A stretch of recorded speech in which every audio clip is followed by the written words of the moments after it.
Sandali ho mawalang galang po doon sa Iglesia ni Cristo. Alam po natin na madami po doon sa miyembro nila ang sumusuporta din po kay Pangulong Bongbong Marcos. O, di ba? Mama sa ating bansa, lahat ng ayaw sa katiwalian, grabe corruption. Boss Chavit, simula bata pa lang ako kung ano-ano na mga naririnig ko sa iyo eh. Kaso yung mga nakaraang mga presidente, hindi ka lang nagalaw, no? Kasi nga sabi, 'di ba? Pag si Chavit Singson ang binangga mo, may kalalagyan ka. Oh. 'Di ba? Pagka si Chavit Singson ang binangga mo, may kalalagyan ka. Kaso ibahin mo ang pangulo ngayon. Bongbong Marcos. Marcos ang apelido. Kaya kang banggain. Kaya ho si Chavit, eto hindi na mapakali. Palapit na ng palapit. Siguro, nabalitaan din po na 5 kaso ng Bulacan Flood Control kay Joel Villanueva. Sisigi na doon sa ombudsman. Kaya bigla nagkaroon ng emergency meeting. Nagkaroon ng emergency na press conference. So lahat, inanyaya ko kayo, pero magtatanong ako kung kailan yun, but it should be... Hindi pa alam. Magtatanong pa pala. Baka mamaya nandun ka na sa Oblo, hindi ka na makakapunta.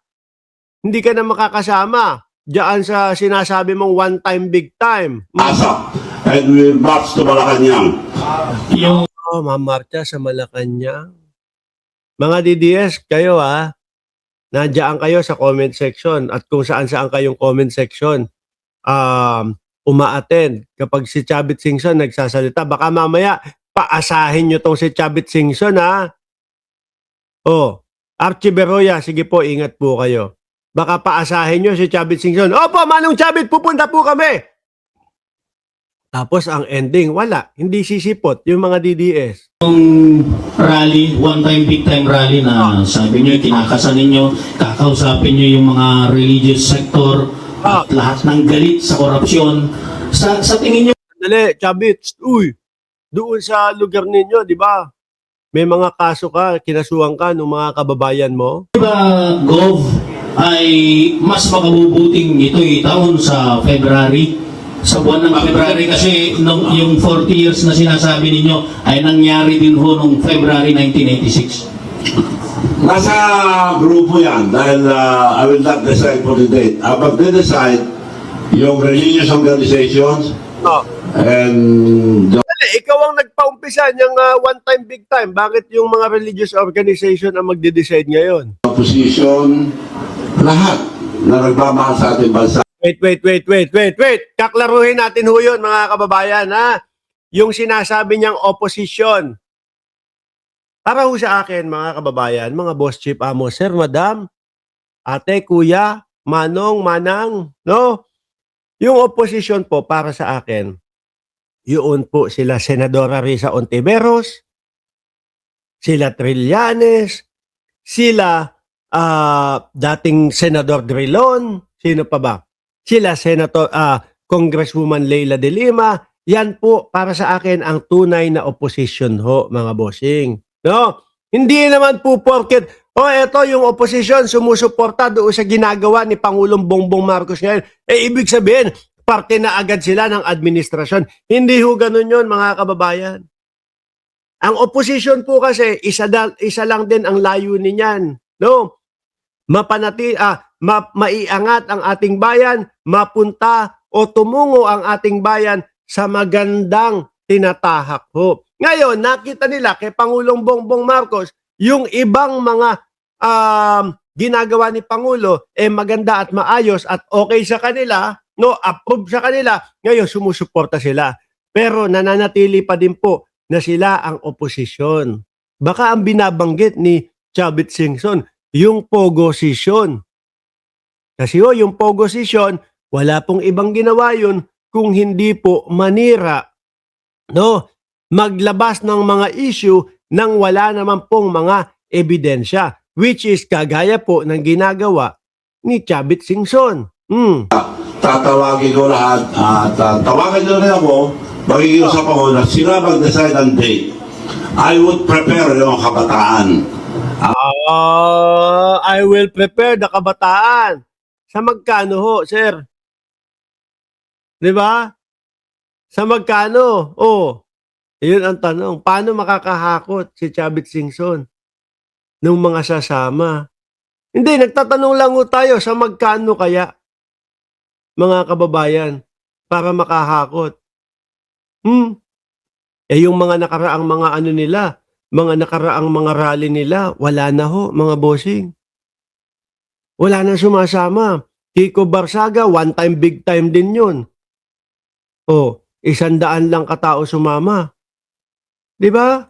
Magsabi ng date para kasi dapat kasama kabataan dito dahil ninakaw na ang future ng kabataan. Ayan, ninakaw naman daw po kasi ang future ng kabataan.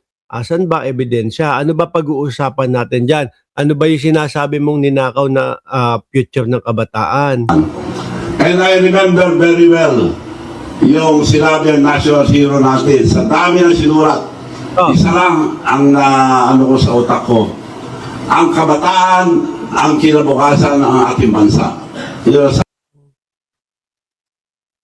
Dr. Jose Rizal, nadamay pa yun.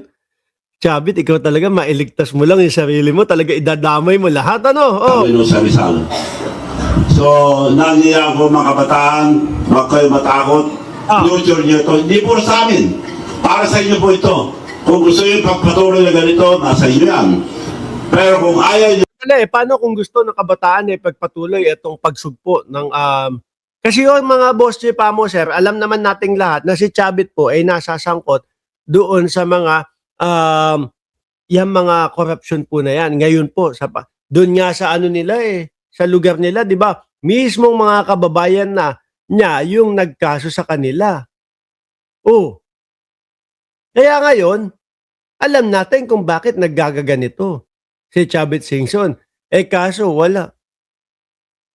Makailang beses na, paulit-ulit, one time, big time, one time, big time. Hanggang ngayon, wala pa din. Ang hirap kasi ng kalagayan ni Chavit, kung kailan pahina na yung katawan, tsaka makukulong. No? tumayo kayo, huwag kayo matakot. Dahil future nyo ito. Tumayo daw tayo, wag daw tayo matakot. Sandali lang ho, Manong Chavit. Gusto niya tumungtong pa ako doon sa upuan ko. Tatayo. Saan ba? Di,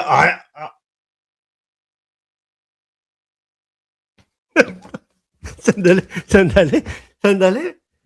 Etong si Mark Ramos, pag nagbablog, puro katarantaduhan. Future. Eto nga po, kaya po kami nakasuporta kay Pangulong Bongbong Marcos.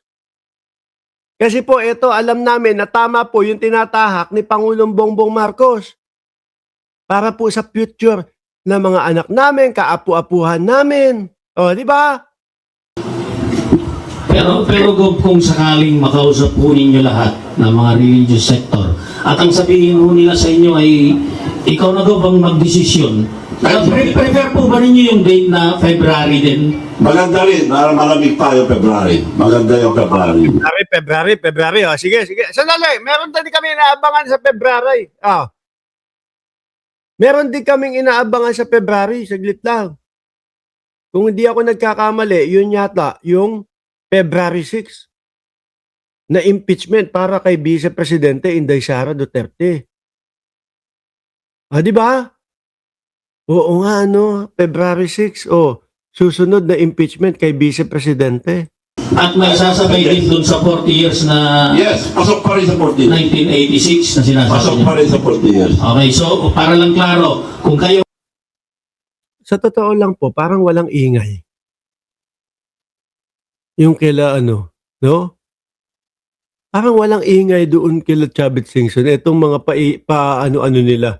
Pa one time, big time nila. Kung ang tatanungin, gusto ko ninyo gawin ito ng February 25, 2026 o ano? Sabi po ni Ma'am Elena Garcia, balak ni Chavit ulitin ang ginawa niya kay ERAP noong 2001.